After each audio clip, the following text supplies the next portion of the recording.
Well, first of all, Jake Tapper has been very, very good about following up on this story.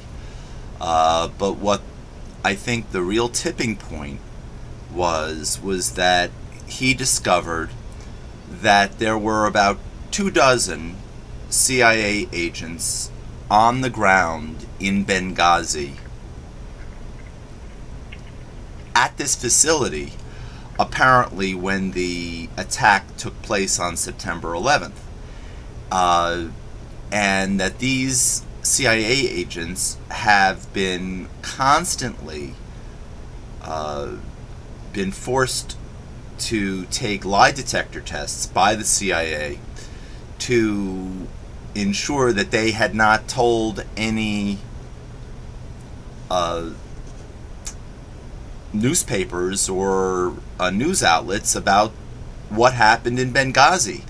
And the degree to which they were exposed to this unrelenting lie detecting is unprecedented in the history of the CIA or the United States. So if it's true that there were over 20 CIA operatives on the ground during the Benghazi attack, what does that mean regarding Barack Obama's handling of this issue? If that is so, then his behavior is beyond inexplicable.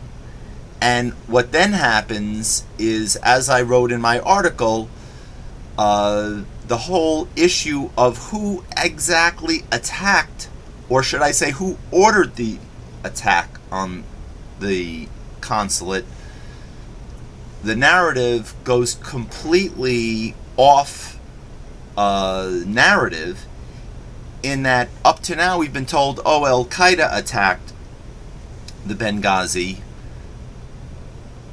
consulate. However, why would Al-Qaeda want to attack a facility that is being used to supply arms to Al-Qaeda or the Sunni rebels in Syria? It makes the entire narrative ridiculous. And it exposes the fact that what really might have happened is the likely culprit, or the person who would have the motive, would be Iran, not Al-Qaeda. So how would you sum up the fallout from this affair at the present time? The real fallout is twofold.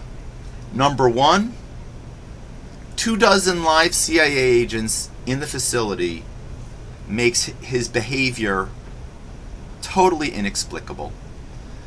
And two, if it was an operation to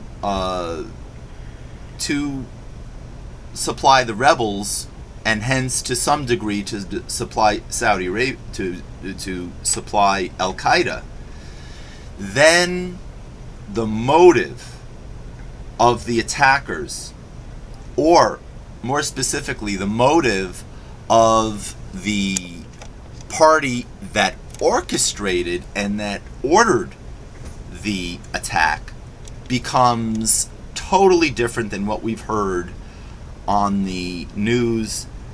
All of a sudden, the person or the entity that had motive was Iran or Hezbollah, and that's the dramatic fallout. It's not just, oh, there was a gun running operation.